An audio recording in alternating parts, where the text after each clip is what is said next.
3 dogs and a baby में। आज हम न्यू बॉर्न बेबीज़ छोटे बच्चों की मालिश के बारे में बात करेंगे। किस तरह से छोटे बच्चों की मसाज की जाए, किस तरह से किस ऑयल से मसाज की जाए, किस सीज़न में किस तरह की मसाज होनी चाहिए, किस सीज़न में किस तरह का ऑयल यूज़ करना चाहिए और बच्चों की मसाज क्यों ज़रूरी है। छोटे बच्चों की मसाज इसलिए ज़रूरी होती है कि जब हम उनकी बॉडी को मसाज करते हैं तो उनकी बॉडी रिलैक्स होती है। दिन भर वो लेटे रहते हैं जिसकी वजह से उनके बैक में, और जो थोड़े बड़े हो जाते हैं बच्चे 3-4 मंथ के, वो जब पैर पटकते हैं, हाथ पटकते हैं तो उनके हैंड्स, लेग्स और बैक में पेन होता है। जब हम उन्हें प्रॉपर मसाज देते हैं तो इससे उनकी बॉडी का पेन भी दूर हो जाता है और उनकी हड्डियां भी मजबूत होती हैं। बच्चे को 2 टाइम मसाज देनी चाहिए, एक सुबह और एक रात में सोते समय। सुबह मसाज करने के बाद उन्हें नहलाना चाहिए। जैसे मैं अपने बेबी को सुबह जब मसाज करती हूँ उसके बाद उसे नहलाती हूँ, उसके बाद धुनी देती हूँ, उसके बाद मेरा बेबी 2 से 3 घंटे के लिए सो जाता है। शाम के टाइम जब मैं उसे मसाज करती हूँ तो मैं उसे बात नहीं देती, मैं उसका स्पंज करती हूँ और उसके बाद फिर वो रात में अच्छे से सोता है। स्टार्ट करने से पहले मैं आपको ये बताना चाहूँगी कि किस तरह का मैं तेल यूज़ करती हूँ। ये तिल का तेल है। मेरे बेबी को थोड़ी कॉलिक और गैस की प्रॉब्लम है, इसलिए मैं तिल का तेल यूज़ करती हूँ, जिसे मैंने मेथी और अजवाइन के साथ पकाया हुआ है। तेल हमेशा कोशिश करें कि ठंडी के मौसम में कम से कम बच्चे को गर्म तेल से मालिश करें। और गर्म तेल सबसे पहले उसके सारे जॉइंट के पोर्शंस में लगाएं। जैसे सबसे पहले गले में लगाएं तेल,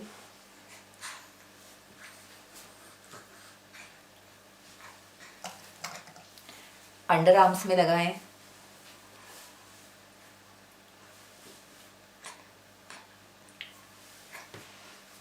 कलाइयों पे,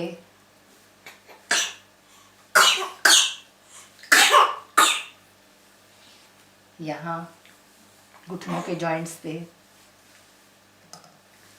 घुटने पे और उसके जॉइंट्स पे, पैरों के जॉइंट्स पे,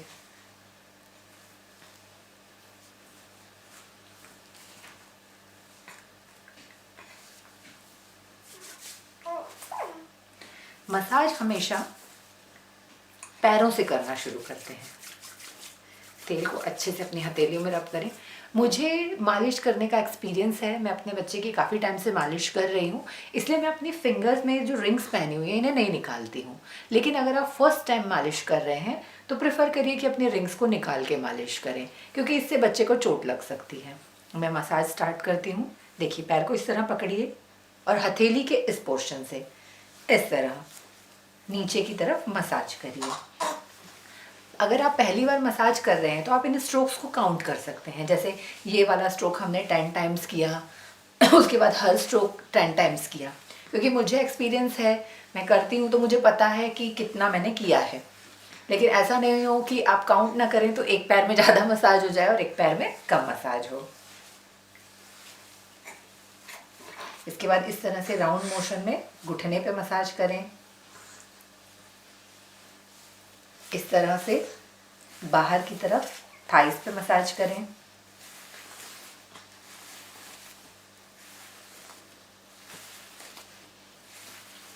फिर पूरे पैर पे इस तरह से मसाज करें।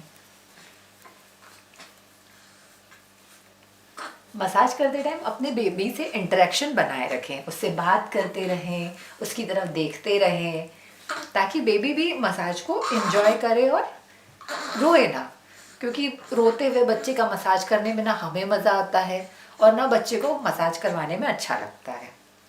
तो कोशिश करें कि बच्चे का मूड जब अच्छा हो तभी उसकी मसाज करें।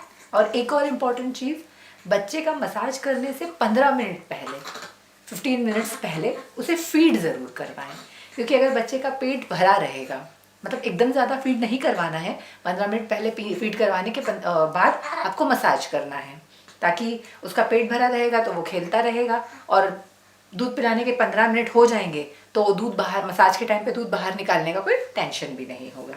अब इस तरह से पूरे पैर में ऊपर की तरफ मसाज करें, इस पोर्शन पे ऐसे गोल करके मसाज करें, फीट वाले पोर्शन पे अपने अंगूठे से इस तरह से मसाज करें,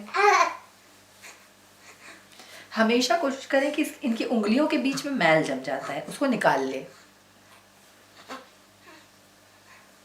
ये हर बच्चे को होता है, आप कितनी भी सफाई रख लें, बच्चों के पैरों की उंगलियां इतनी चिपकी हुई रहती हैं कि वहां मैल जम ही जाता है। अब इसी तरह हम दूसरे पैर का मसाज करेंगे।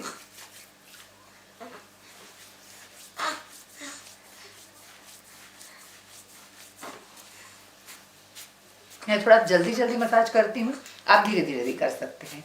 और प्रेशर आप अपने बेबी के अकॉर्डिंग लगाएं, कितना प्रेशर आपका बेबी सहन कर पा रहा है।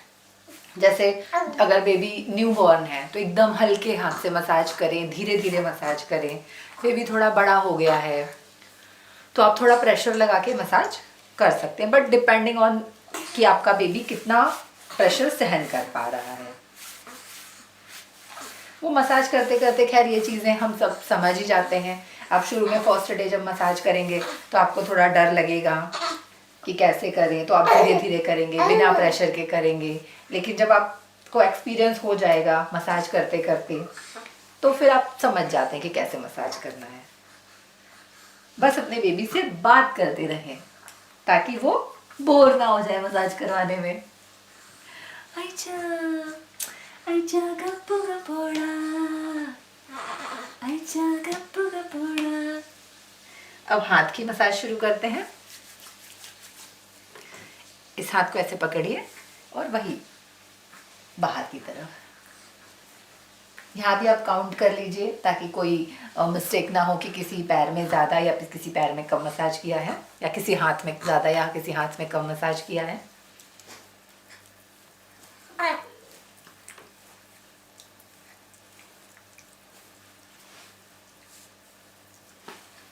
इसके बाद इस तरह से हथेली पे, अंगूठे से, जैसे हमने पंजे पे मसाज की थी उसी तरह से हथेली पे भी मसाज करेंगे। और उंगलियों के बीच से यहाँ से भी मैल निकाल लेंगे। ये मैल नहीं होता है, ये एक्चुअली में जो हम बच्चों को क्रीम या पाउडर लगाते हैं वही जम जाता है। सेम अब हम दूसरे हाथ की मसाज करेंगे।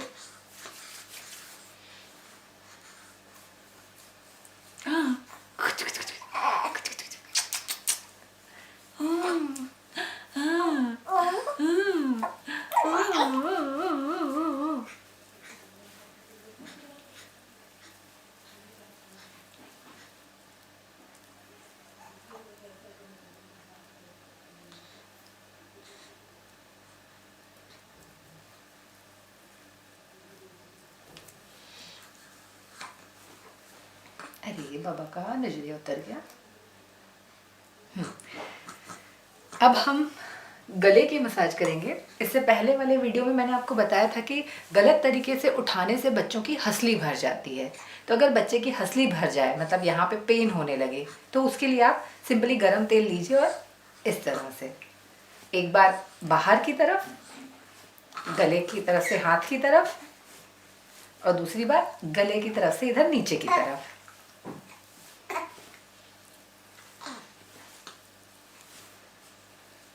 ऐसे मसाज करने से बच्चों का हंसली का प्रॉब्लम भी दूर हो जाता है और पेन भी कम हो जाता है। अब अगर आपके बेबी को कॉलिक प्रॉब्लम है तो उसकी नाभि में थोड़ा तेल लगाइए और इस पोर्शन से क्लॉकवाइज गोल गोल घुमाइए। कॉलिक, गैस, सारी प्रॉब्लम्स के लिए ये सही मसाज है। मैं इसे ज़्यादा दवाइयाँ देना प्रेफर नहीं करती हूँ। मैं कोशिश करती हूँ कि इसकी सारी प्रॉब्लम्स, जो भी कॉलिक की प्रॉब्लम, गैस की प्रॉब्लम या सर्दी की प्रॉब्लम है, वो घरेलू नुस्खों और मसाज से ही ठीक हो जाए, क्योंकि ज़्यादा दवाइयाँ देने से बच्चों की इम्यूनिटी पे असर होता है। हाँ, हम एक वीडियो ज़रूर बनाएंगे कि बच्चों में कॉलिक प्रॉब्लम, गैस की प्रॉब्लम या सर्दी की प्रॉब्लम को घरेलू नुस्खों से कैसे दूर किया जाए। बच्चे कभी कभी खांसते हैं दूध पीने के बाद, नॉर्मली उनको भी एसिड रिफ्लेक्स होता है, तो ये नॉर्मल है। अब इस तरह से आप पेट का मसाज कर लीजिए।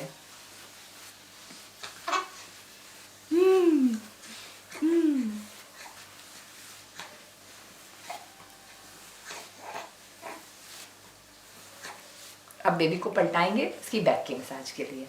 बेबी को पलटाने के लिए वही धीरे से उठाइए और पलटा के लेटा दीजिए, हाथ हमेशा आगे की तरफ। अब सबसे पहले इसके गर्दन का मसाज करेंगे।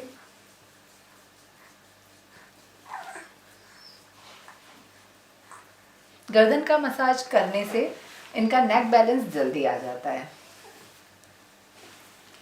वही फिर शोल्डर्स का मसाज।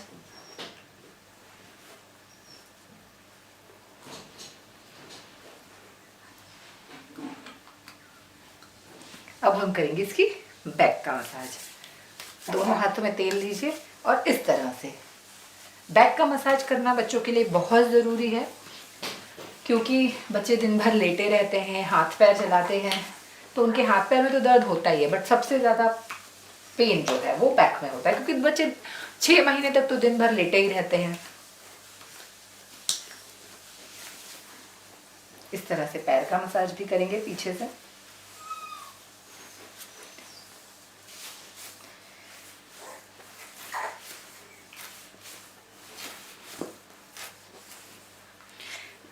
मैं बेबी को बेड पे रख के मसाज करती हूँ, क्योंकि मेरा बेबी 3 मंथ का हो गया है। जब ये 2 मंथ का या उससे छोटा था तो मैं उसका मसाज पैर पे रख के करती थी, क्योंकि जब बेबी छोटा होता है तो उसे इस तरह से बेड पे लेटाने से उसके स्टमक में प्रॉब्लम हो सकती है। इसलिए कोशिश करें कि अगर आपका बेबी 3 महीने से छोटा है या अभी उसका बैलेंस नहीं आया है तो उसे लंबे पैर करके अपने पैरों पे रखिए और फिर मसाज करिए। अब फिर से आगे सीधा करेंगे और एक्सरसाइज का टाइम। फेस मसाज के लिए सिंपली इसकी नोज को मसाज करिए। कभी कभी मसाज में बच्चे रो देते हैं तो इट्स ओके, कोई प्रॉब्लम नहीं है। गालों की मसाज करिए इस तरह से, होठ वाले पोर्शन को दबाइए, माथे पे मसाज करिए। अब हम करेंगे एक्सरसाइज। पैरों को सीधा पकड़िए। 1 2 3 4 5 6। ज़्यादा प्रेशर नहीं लगाना है, इजीली जितना बच्चा कर ले। 1 2 3 4 5 6। 1 2 3 4 5 6। 1 2 3 4 5 6। 1 2 3 4 5 6। अब बच्चों के पैरों को यूँ पकड़िए, हिलाइए और 1। ये मसाज तभी करिए जब आप इसमें एक्सपर्ट हैं। 2 सॉरी ये वाली एक्सरसाइज तभी करिए जब आप उसमें एक्सपर्ट हैं। 3 4 5 6।